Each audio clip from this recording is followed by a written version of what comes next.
السلام عليكم ورحمة الله وبركاته. احنا اسود الزمالك ودي اخبار الزمالك وانا منجا ابو شيكا الزملكاوي. بس قبل ما نبدأ يلا بينا نصلي على النبي، ولو عجبتكم الفقرة ادعموا مجهودنا. عاش الزمالك وجمهوره العظيم.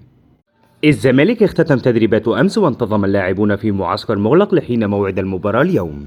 طاقم حكام مباراة الزمالك والزد: أحمد جمال حكم ساحة، عماد العقاد مساعد أول، كريم السعيد مساعد تاني، محمد إبراهيم الدسوقي حكم رابع، خالد جمال الغندور حكم فار، أحمد جمال الدين مساعد فار. من المقرر أن يواجه الزمالك زد اليوم في الدوري على استاد القاهرة في تمام الساعة 9 مساء بتوقيت القاهرة ومكة المكرمة. خالد الغندور: أوباما لو مشي من الزمالك تبقى جريمة، ابن النادي وعنده خبرات متراكمة وحقق بطولات كتيرة ومحدش ينسى ماتشين أرتا سولار وبيترو أتلتيكو.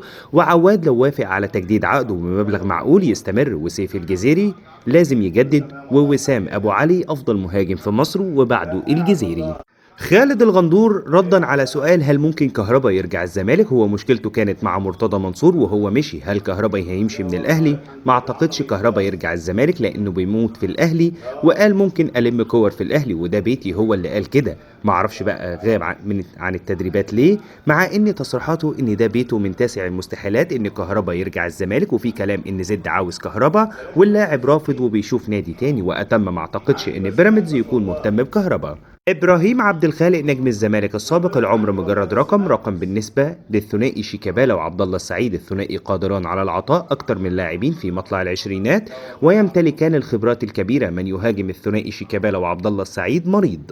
ثروت سويلم عضو رابطة الأندية المحترفة: رابطة الأندية تمثل جميع فرق الدوري، وكان من المفترض الاجتماع في ختام شهر يوليو مع كل الأندية للاستقرار على شكل الدوري في الموسم المقبل، لكن تم تأجيله بسبب بعض الأزمات منها مشكلة نادي الزمالك الأخيرة، كما أن الموسم المقبل مزدحم للغاية في ظل كثرة الارتباطات المحلية والقارية بالإضافة لباقي مباريات منتخب مصر، ولا بد أن يكون الموسم المقبل استثنائي في نظام بطولة الدوري المصري، وهناك خطة كاملة وسوف نعقد اجتماعا مع 18 ناد لعرض كل الأمور عليهم، وأنا من المؤيدين لإلغاء بطولة الكاس، لكن القرار يخص الاتحاد مع الشركة الراعية ولا بد من وجود حلول لتلك الأزمة. ثروت سويلم: من الوارد تأجيل مباريات كاس مصر، ومن الوارد الحصول على الاستثناء في ظل وجود قيمة كبيرة بحجم هاني أبو ريدة في الاتحاد الدولي لكرة القدم فيفا، وبالتأكيد لابد من إيجاد حلول. أما الإلغاء أو التأجيل ومن المستحيل خوض البطولة. وحسام حسن يريد بدء المعسكر يوم 25 أغسطس. لم نتحدث حاليا في موضوع انتخابات الرابطة واستمرار بعض الأسماء من عدمه، وخلال أسبوع سيكون هناك اجتماع مع الأندية لحسم ملف الدوري في الموسم القادم، وسيكون البطولة استثنائية وهناك طفرة كبيرة منتظرة بكل تأكيد. ثروت سويلم: رابطة الأندية بالتأكيد هدفها صالح جميع فرق الدوري المصري، وهناك مقترح سوف أقوم بمناقشته في لجنة الشباب والرياضة بالبرلمان الخاص بتشفير الدوري المصري، وعقدت اجتماعا مع محمد عادل المشرف على المقاولون لمناقشة عملية التشفير مقابل 100 جنيه سنويا، وسيحقق ذلك دعما غير طبيعي. واستمعت لشرح محمد عادل الذي سيحقق مكاسب خرافية، وسوف أتحدث مع وزير الشباب والرياضة أيضا، وهذا الاتجاه هو فردي من جانبي، وسأقوم بعرضه على وزير الرياضة واتحاد الكرة والرابطة، وسأقوم بمناقشته في لجنة الشباب والرياضة من أجل جلب المزيد من المداخيل المالية للأندية. والسعودية قامت مؤخرا بتشفير الدوري على أراضيها، ولدينا شركات وطنية جيدة قادرة على المساعدة في التشفير،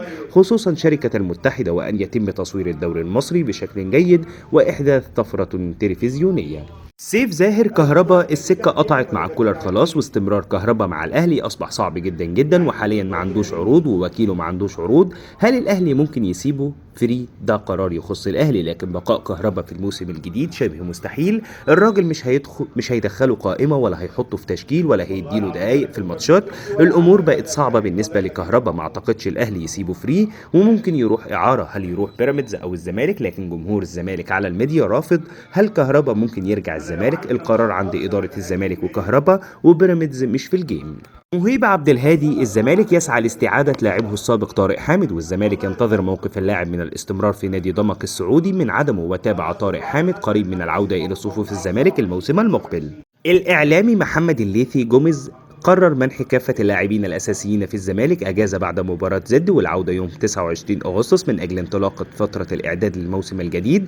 والزمالك لديه مباراة مع طلائع الجيش يوم 14 أغسطس وبلدية المحلة يوم 17، ثم مباراة في كاس مصر يوم 21 أمام طلائع الجيش. وأوضح هناك تفكير في الزمالك أن المساعد الخاص بجوميز أندري بيكيه هو الذي سيتولى قيادة الزمالك خلال المباريات المتبقية في الدوري على غرار ما سوف يحدث في الأهلي بين كولر وسامي قمصان. محمد الليثي بيراميدز أصبح قريب من التعاقد مع يوسف أوباما في صفقة انتقال حر، خاصة وأن عقد اللاعب ينتهي بنهاية الموسم الحالي، وبيراميدز فاتح اتصالات مباشرة مع اللاعب وقدم له عرض مميز جدا. وأوباما أصبح قريب من الانتقال لبيراميدز، والمصري والبنك الأهلي يطلب من الزمالك استعارة سيد نيمار، واللاعب يبحث عن عرض خارجي. وجوميز مرحب برحيل اللاعب على سبيل الإعارة لكن رفض مبدأ البيع النهائي.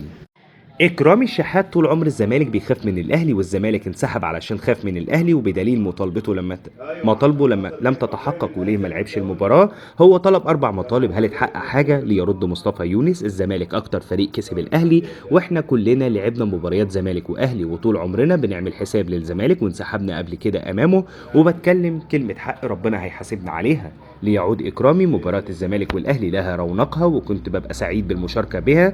إذا كنت قلت خايف ده هزار، أنا مش برجع في كلامي. الزمالك نادي كبير، لكن اللي عارفه إني ما لعبتش علشان في مطالب هل اتحققت، وبعدين ألعب بعدها ب3 أيام. ليقوم يونس بالرد: الكورة في مصر الزمالك والأهلي، ليه الكورة وحشة؟ لأن الأهلي بيغرد منفرد، عاوزين الزمالك كويس وبيراميدز وكل الأندية، ومفيش تنافس حاليا. هو أنا كمصطفى يونس لما الأهلي هياخد الدوري كل سنة هفرح؟ لا، والقصة مش زمالك والأهلي، إنما ماتش الأهلي يسمع إن الزمالك له طلبات ما اتحققتش، إنما الكل اتكلم على الطلبات دي. معتز البطاوي المشرف العام على الكرة في نادي سيراميكا كليوباترا ردا على سؤال هل الزمالك تقدم بعرض لبيكهام وأحمد ياسر ريان: عاوز أنهي الجدل بهذا الشأن. الزمالك نادي كبير وعريق ويشرفنا التعامل معاه، لكن كل ما يقال عن بيكهام وريان غير صحيح. لم يحدث أي تواصل رسمي من الزمالك. الثنائي ريان وبيكهام من العناصر الأساسية في سيراميكا ومتمسكين بوجودهم معانا. بس كده، هي دي كل الأخبار اللي كانت معانا النهارده عن نادي الزمالك. أتمنى الفقرة تكون خفيفة على قلبكم. ادعمونا بلايك في الفيديو وسبسكرايب للقناة، ومتشكرين جدا على دعمكم. لو عندكم أي ملحوظة سيبوها لنا في التعليقات. سلام.